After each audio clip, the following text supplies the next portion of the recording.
movie window မှာပြန်လည်ကြိုဆိုလိုက်ပါတယ်ဒီနေ့မှာတော့2019ခုနှစ်ကထွက်ရှိခဲ့တဲ့ဂျန်ကယ်ဆိုတဲ့ရုပ်ရှင်ကို recap ပြုလုပ်ပေးသွားမှာပါဒီဇလန်ဟာ1980ပြည့်နှစ်မှာ Israel ကျော်ဖို့အိဆောင်ခီးသွားတအုပ်ဖြစ်တဲ့ Yossi က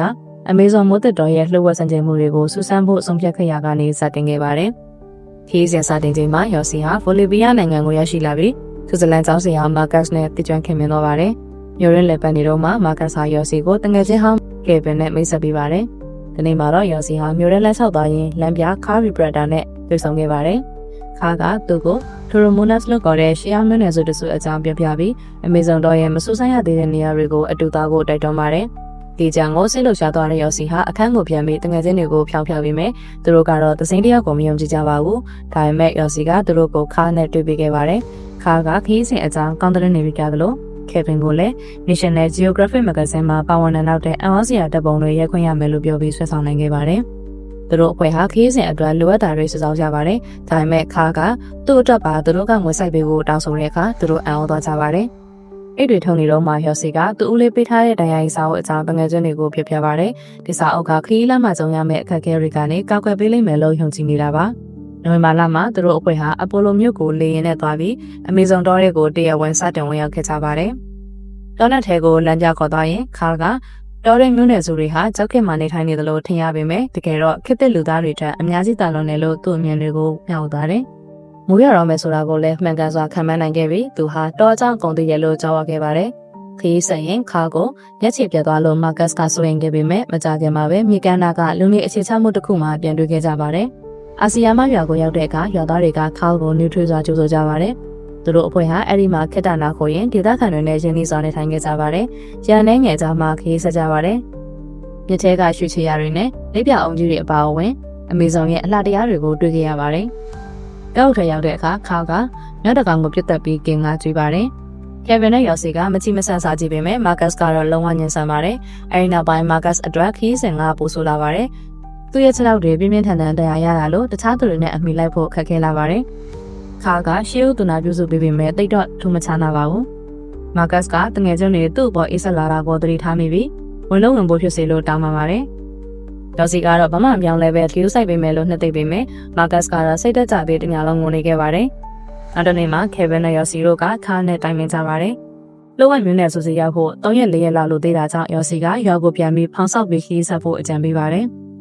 ခါကသဘောမတူပဲသူတယောက်တည်းအကူအညီသွားရှာမယ်လို့ဆိုပါတယ်။ဒါပေမဲ့ Kevin ကခါသူတို့ကိုတောထဲမှာပြစ်ထားခဲ့မှဆိုရင်လို့ညှဉ်းဆန်ပါတယ်။ Marcus သူတို့စီလျှောက်လာတဲ့အခါ Kevin ကခါကိုအာခံပြီးညချောင်းအတိုင်းသွားဖို့ဖောင်းဆောင်မယ်လို့ပြောလိုက်ပါတယ်။အဖွဲ့သားတွေကသဘောတူကြပြီးတစ်ကိုင်းတွေနဲ့ဖောင်းစားကြပါတယ်။ခါကခီးစင်ချုံမွေဖို့အတူတူရှိနေပြီးသူ့နောက်ကလိုက်ဖို့တတိပေးပါတယ်။ဖောင်းကကောင်းကောင်းအလုပ်လုပ်ပေမဲ့ခါကတော့မပြောပါဘူး။ရေစီးတဲ့နေရာရောက်တဲ့အခါ Kevin ကအမိန်ပေးလုံးလို့ဆိုပြီးခါနဲ့ Kevin တို့စကားများကြပါတယ်။ရေဝဲတွေစားကနေသူတို့တတိလေးလွတ်လာခဲ့ကြပါတယ်။ကနာရောက်တဲ့အခါခါဟာ Kevin နဲ့ရန်ဖြစ်ပြီးအမဲလိုက်ဖို့ဆိုကဒေါသတကြီးထွက်သွားပါတယ်။ခါသူတို့ကိုပြစ်သွားမှဆိုရင်လို့ Yossi ကနောက်ကလိုက်သွားပါတယ်။ခါကစတစ်ကို6လမ်းဖို့တနက်ပြစ်လိုက်တာကြောင့် Yossi တတိလေးလွတ်သွားပါတယ်။နောက်တစ်နေ့မနက်မှာဖောင်းနဲ့ဆက်သွားဖို့ပြင်ကြပြီးမယ်။ခါကတော့ရေလမ်းကမလိုက်ပဲလမ်းလျှောက်သွားမယ်လို့ညင်ပါတယ်။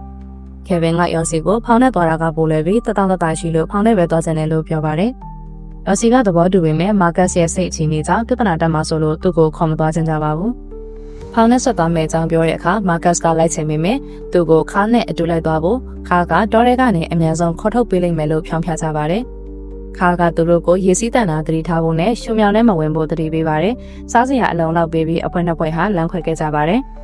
ဖောင်းနဲ့ငိန်သက်စွာမျောပါနေတော့ Kevin က Christmas အမိအိမ်ပြန်ကျင်တဲ့အကြောင်းပြောပါတယ်။ဒါပေမဲ့ရုတ်တရက်ရေစီးတဲ့နေရာရောက်သွားပြီးကျဆောင်ကြီးတစ်ခုမှဖောင်းဖြတ်သွားပါတယ်။ Kevin ကကျဆောင်ကိုဖတ်ထားရင်ကန်းသားကိုရေကူသွားပြီး Yossi ကိုကူညီဖို့ကြိုးစားပါတယ်။ဒါပေမဲ့ Kevin ဘာမှမလုပ်နိုင်ခင်မှာပဲလှမ်းကြီးတစ်ခုရိုက်ခဲ့လို့ Yossi ရေထဲပြုတ်ကျသွားပါတယ်။ Yossi ဟာအသေးအတန်ရုံးခဲ့ပြီးနောက်ရင်းနှီးမသေးပဲကမ်းပေါ်ပြန်တက်နိုင်ခဲ့ပါတယ်။သူ Kevin ကိုလှမ်းခေါ်ပေမဲ့ Kevin နဲ့အဝေးစီဝေးသားပြီးဖြစ်ကြောင်းနဲ့သူတယောက်ထဲတောထဲမှာကျန်ခဲ့ပြီဆိုတာသိလိုက်ရပါတယ်။မိုးရွာတဲ့ညမှာတက်ပင်အောင်မှအိပ်ပြီးနောက်မနက်မှာရေထဲပြောနေတဲ့သူ့ကြောဝဲကိုတွေ့လို့ခုံချပြီးဆဲယူခဲ့ပါတယ်။အိပ်ပြန်ရတော့ Kevin ကိုဆက်ချပေးမဲ့အရေးရောင်တော့မတွေ့လို့ Kevin အတွက်စားတစောင်းရေးခဲ့ပြီးရှစ်ဆက်ဖို့ဆုံးဖြတ်လိုက်ပါတယ်။ဘာတဲ့နမ်းမှမတက်ခိုးတဲ့ Yossi ဟာAmazon တော်ထဲမှာတယောက်တည်းရှင်သန်မှုခက်ခဲစွာကြိုးစားရပါတယ်။တတိတွေစားပြီးအနည်းရှိတဲ့တပ်တော်တွေကိုခုခံရင်းရှစ်ဆက်ခဲ့ပါတယ်။အချိန်ကြာလာတော့တယောက်တည်းဖြစ်နေတဲ့တန်းကြောင့် Yossi ဟာတငယ်ချင်းတွေရှိနေသလိုစိတ်ကူးရင်အမြင်မှားမှုတွေစတင်လာပါတယ်။ အချိန်တွေကပိုဆိုးလာပြီးသူ့အရေးပြတဲ့ကတန်ကောင်ကိုထုတ်ရတာမျိုးနဲ့စာလောင်လုံးလို့ပုံနေတဲ့ဥတွေကိုစားရတာမျိုးတွေကြုံရပါတယ်။မျိုးနယ်စုရဲ့အပျက်စီးနေရာတွေကိုတွေ့ပေမဲ့လူသားချီရတော့မတွေ့ပါဘူး။စိတ်တမကြပဲရှေ့ဆက်ပေမဲ့ခြေထောက်တန်ရာတွေကြောင့်ရှစ်တလန်းချင်းစီကမဖြစ်နိုင်တော့သလိုပါပဲ။လမ်းမချီရတွေတွေ့လို့ဝမ်းသာသွားပေမဲ့တကယ်တော့အရာကသူ့ချီရတွေပဲဖြစ်ပြီးစော်ဝိုင်းဘက်လမ်းမနေတာကိုသိလိုက်ရပါတယ်။အစီဟာတောထဲကနေအသက်ရှင်နိုင်ခဲ့ထွက်နိုင်မှာမဟုတ်တော့ဘူးလို့ထင်ပြီးစိတ်ဓာတ်တွေပြိုလဲသွားပါတယ်။ခီးစဉ်ရဲ့14ရက်ညောင်နေ့မှာမိုးရီတက်ထန်ဆောင်ရလို့ပိုခတ်ခဲလာပါတယ်။ရော်စီဟာညနာကိုပြန်လာပြီးတစ်ပင်အောင်မှာတရားရင်စားကိုဖတ်ထားရင်ကဲတင်မေးဖို့ဆူတောင်းနေပါတယ်။တစ်ဖက်မှာတော့မော်ဘန်နဲ့နေတဲ့ခေပင်ကိုရော်စီနဲ့မိုင်120အကွာကယူရီနာဘာဂိကဒေသတွေကတွေ့သွားပါတယ်။ခေပင်သက်သာလာတော့ဒေသခံရဲတွေကိုကူညီတောင်းပြီးရော်စီကိုလိုက်ရှာပါတယ်။ခေပင်ဟာလေရင်နဲ့တောပေါ်ကနေပြန်တန်းရှာဝေးပါတယ်။ရော်စီကလေရင်ကိုမြင်ရပေမဲ့တစ်ပင်တွေထူထပ်တော့ခေပင်ကသူ့ကိုမမြင်ပဲကြော်သွားပါတယ်။ရော်စီတတိယအချိန်မျောလင့်ချက်မဲ့သွားပါတယ်။ဒါပေမဲ့ခေပင်ကအရှုံးမပေးဘဲ3ပတ်နေပါကြာနေပြီဖြစ်ပေမဲ့နောက်ထပ်ရှာဖွေရေးအဖွဲ့ထပ်ဖွဲ့ပါတယ်။ဒီကိုကခေပင်ရဲ့တောင်းဆိုမှုကိုမကြည့်မဆန့်သဘောတူပြီးရော်စီကိုရှာဖို့မြညာဘက်ကိုဆက်လက်နဲ့ဆန်တက်ခဲ့ကြပါတယ်။တော်ထဲမှာရော်စီဟာသူ့ကိုကြောက်နေတဲ့မျိုးနယ်စုအမျိုးသမီးတယောက်နဲ့တွေ့ပါတယ်။ရော်စီကသူ့ပစ္စည်းတွေဝယ်မျှပေးပြီးကဲတင်ချင်းမခံရမချင်းကောက်ကွယ်ပေးမယ်လို့ခတိပေးပါတယ်။လူတယောက်ကိုတွေ့ရလို့သူပြောနေပေမဲ့သူအိပ်ပျော်နေတော့အဲ့ဒီအမျိုးသမီးပြောက်သွားပါတယ်။ရော်စီဟာစိတ်မကောင်းဖြစ်ပေမဲ့ရပ်ပေါင်းများစွာအတွင်းပထမဆုံးအကြိမ်နေအောင်ကြည့်ကိုမြင်ရလို့ထပြီးလက်လျှောက်ပါတယ်။ဒါပေမဲ့သူ့ရဲ့ပျော်ရွှင်မှုကခဏလေးပါပဲ။ရှင်းညံထဲမှာနှစ်သွားပြီးမော်ပန်လုံးလို့သတိလစ်သွားပါတယ်။သတိရလာတော့ဘေးကတကိုင်းတွေကိုဆွဲပြီးရုံထွက်နိုင်ခဲ့ပေမဲ့သူ့ပစ္စည်းတွေတော့ရှင်းလုံးထဲမှာကျန်ခဲ့ပါတယ်။19ရက်မြောက်နေ့မှာကေဗင်အဲ့ဒီနေရာကိုရောက်လာပါတယ်။ဒါပေမဲ့ရော်စီကကြောက်ဆောင်တော့မှလဲနေပြီးမထနိုင်လို့ကေဗင်မမြင်ပါဘူး